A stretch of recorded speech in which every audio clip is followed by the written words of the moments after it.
Guys, thanks for listening to the J. Scott Outdoors podcast. I also want to thank the following sponsors for their support of this podcast. Without them, this podcast would not be possible. I want to thank the Go Hunt Insider, Lorenzo Sartini and his crew over at Go Hunt. They have created the Insider, which is an amazing tool for you guys that are researching all these different western states and looking for which units to apply for and put in for. They also have the Go Hunt maps, the Go Hunt gear shop. Right now, go to gohunt.com, click sign up for the Insider. Use the J. Scott promo code. You're going to get a $50 Go Hunt gear shop gift card just for signing up. Go Hunt's been with me since the beginning of 2015. When I started this podcast, they've been a very loyal title sponsor of this podcast, and I want to thank them for their support. Make sure to go and sign up for the Go Hunt Insider. Use the J. Scott promo code. Guys, I also want to thank KUIU Ultralight Hunting. That's KUIU.com. KUIU Ultralight Hunting is a direct-to-consumer brand that sells the best ultralight hunting equipment and gear on the market today. You can go to KUIU.com, and order directly there on their website. I also want to thank Phonescope.com, Cheston, the guys over at Phonescope. Go to Phonescope.com. Anything you order there, use the JScott23 promo code, and you're going to get a 10% discount there at Phonescope. I also want to thank Lathrop & Sons. They're a custom boot system and custom footbed manufacturer. These guys are the boot doctors, the boot gurus. They're very, very helpful. They know a lot about boots. I have switched this season to the Lathrop & Sons Encompass boot. That's what I've worn primarily on my Coues deer and mule deer hunts in Mexico. And then I use the Mountain Hunter for my sheep hunts, specifically desert sheep. In any of that more technical terrain, Lathrop & Sons has a phenomenal 3D mapping imprints and tracing kit. They make custom orthotics, just really, really comfortable, very user-friendly boots and custom insoles. Go to lathropsons.com to find out more information. You can also check out Lathrop & Sons on Instagram. They have 3 custom boot options: the Mountain Hunter, the Mountain Hunter Elite, and the Mountain Hunter Encompass, as well as the High Country Synergy footbeds custom. They also make all of these custom footbeds in wide and super wide, as well as the boots, which is rare for a boot manufacturer. Reach out to the owners, Stephen and James at Lathrop & Sons at 618-544-8782. That's lathropsons.com. Guys, I want to thank you for supporting this podcast. Love to hear your feedback. Any questions you might have, you can reach out at jscottoutdoors@gmail.com. That's my email address. You can follow along on Instagram at jscottoutdoors. Always feel free to send me a direct message. Love hearing from you guys. And let's get right to these episodes. Guys, welcome to the J. Scott Outdoors podcast. I've got my friend Justin Erhart of Premium Hunts out of Eastern Arizona, Units 1 and 27. Justin, how you doing? Good. How you doing, Jay? Good. Last time I saw you, we were down in the mountains of Mexico looking for Coues deer and had a great time with you as always. I appreciate all your help down there. While we were down there, it seemed like Arizona was getting quite a bit of storms. What is the state of how are things looking right now in Unit 1 and 27? Overall, we're looking pretty good. We started winter with the best feed I've seen in probably the last 19 years. And we've had a pretty good winter on top of that up in the mountains. So I'm expecting it to be a pretty good year for sure. So as far as moisture goes, you really don't see how it could be much better? I mean, it sounds like we're about as good as you've seen it in a long, long time. Yeah, definitely. I mean, I think each bull will be at probably their max potential for sure. Now, I know in years past we've talked about on the podcast, and then, I watch your pictures, and I have to say it seems like you downplay things quite a bit, because when I compare what you said on the podcast compared to the results that you guys produced, it seemed as though your results are better than the way you play it. And I know you well enough to know that that's kind of your personality, is you don't get too hyped up, but it seems like the last couple of years you guys have pumped out some incredible elk, not only on the archery, the early rifle, and even the late hunts. Give us the straight scoop here. I mean, do you really think Unit 1 and 27, the quality, has declined? It still seems that you can find your clients really good, elk to shoot at. Overall, yeah, I mean, quality has definitely declined. But, we're always out looking for that top end animal, and I'd rather undersell and over deliver than vice versa, for sure. Yeah, so how do you think the season dates with the archery hunt? I believe, correct me if I'm wrong, it's the 15th, and it's a new moon on the 15th. Seems like the dates for archery are ideal, and then the early firearm season, it seems like that obviously falling right on the full moon. I'm just curious your thoughts on the dates.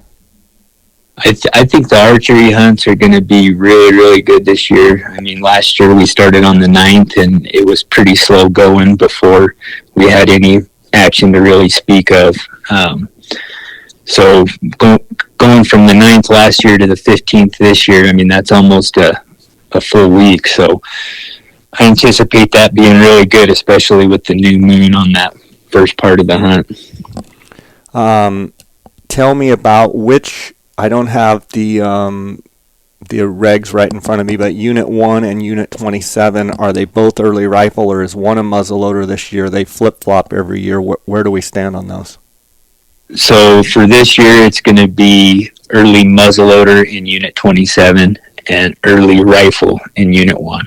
So if you had to just looking at the face value of each one of those hunts, which one do you think the biggest bulls will be shot? Do you think 27 or 1? And do you think the muzzleloader or the rifle makes a difference?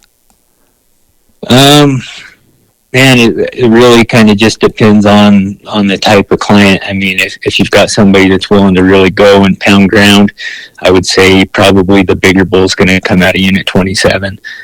But I mean, Unit 1, you just never know. You get a lot of influx of bulls coming into that unit, where 27, you get a lot of bulls leaving the unit. So it's really hard to say which one's going to pump out the bigger bull.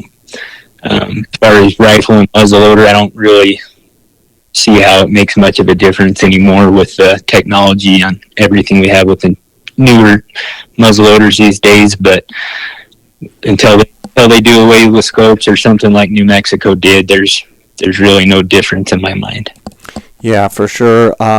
With these dates of the 15th of the archery hunt starting, normally when you say you've got a 27 tag and it starts the 9th or 10th, a lot of times it's kind of a slow go. I've got to think that whole archery hunt, I mean, ideally the dates of the 15th, for 2 weeks starting the 15th, that's like the prime, that's about as good a dates as you could possibly get there. Yeah, it's going to make a big difference for sure. Like I said, last year we were 12 days in before we had any real action in Unit 27, and that extra 12 days, or the extra 6 days they're putting on the hunt for a start date, it's going to help out big time. Yeah. As far as bugling, typically Unit 1 is a lot more consistent bugling unit than 27, right? Absolutely, yeah. The action is night and day difference between the two units. And do you see with those dates starting the 15th that remaining the same, or do you think that 27 with starting later, that it's going to actually show off a little bit more this year than normal years? No, I think it's still going to be about the same. I mean, it's not really. I mean, unit one's still going to be cranking.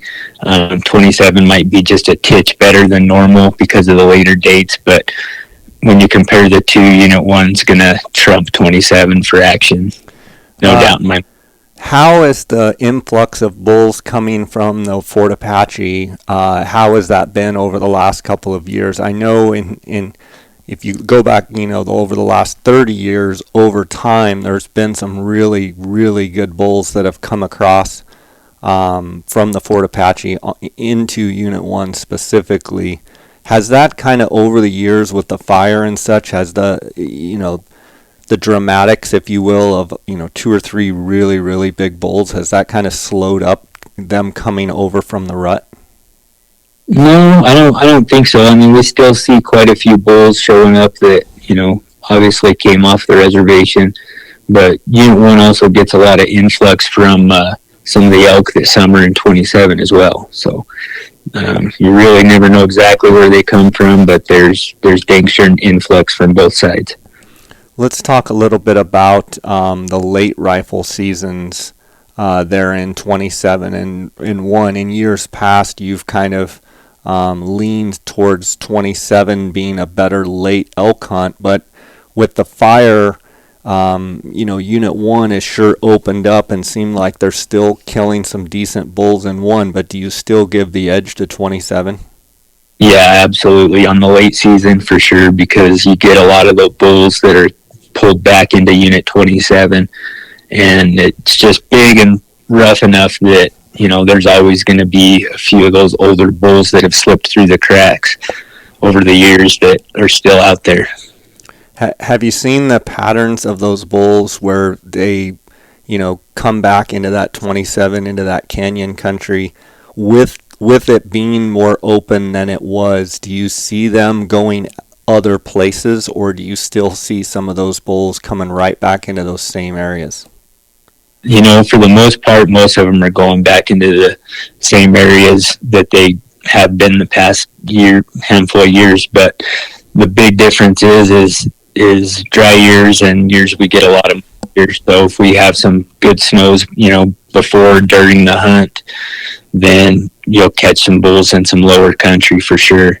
So that'll push them into new spots. But as far as just a dry year, yeah, you're going to be hunting them in a lot of the same areas. And then you've got there's late archery hunts. Do you guide those? What are your thoughts on those, non-rut kind of November late archery elk hunts? Yeah, we guide them. They're decent hunts. They're dang sure tougher hunts for sure.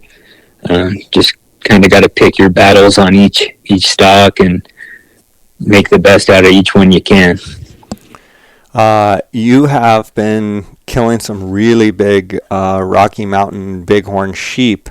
I know you've been on a few hunts with me, and it seems like you've really been bitten by the sheep bug. Is that something that's just come on in the last several years?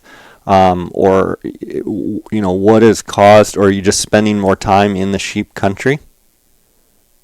Just kind of taken more interest in them here in the last handful of years, and have spent more time, looking at them and evaluating them, and really just spending more time in the glass in their country. Yeah. I know that you shot a really big ram, I believe, on the governor's tag this last season, right? Yeah, we did. Yeah, big, beautiful ram. How do you see the sheep doing? Obviously, it's not sheep draw, but it's jumping the gun a little bit. But, I mean, are you seeing those units 1 and 27 holding, still holding really good sheep? Yeah, we are. I mean, we took a few rams this year, and our average was right at 180. So we're pretty hopeful that we'll continue to have that upper quality ram for sure.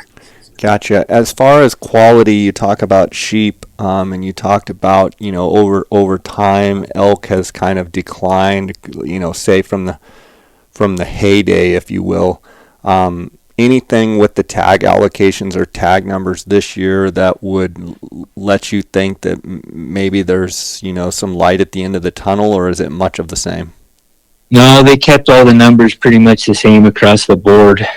Um, I still believe they need to reduce some tags if they're going to keep holding the quality, but I don't really see them doing it in the future. How much has New Mexico fluctuated, and has that played a role in the quality drop in 27 and 1 if they've been raising tags in 27 or more pressure, or excuse me, in New Mexico? Has that had any impact? No, I haven't really noticed any impact in Arizona from what New Mexico's done. On occasion we will find a bull in Arizona that will end up in New Mexico for the rut, or vice versa, but it's very minimal amount. Gotcha. Well, from looking at it from a moisture standpoint and from a date standpoint, the archery season this year is just jumping out at me as probably one of the better archery seasons we'll have had in a bunch of years. Just curious your overall thoughts on that, with the timing and with, as best we can tell, probably the best moisture, and not only that, great 2 years of great monsoonal moisture, like you said, leading into this year, and then throw snow out there. I mean, it's pointing at indicators that are saying that it's probably going to be a bang-up season. Yeah, definitely. I mean, if somebody were sitting on some points and had been waiting for the good moisture year to apply, this is definitely going to be a great year for moisture. Already has been, like we said, leading up to it, and now this winter as well. And then you get the later season dates on top of that. If I was sitting on some points, I would dang sure be putting my name in the hat this year.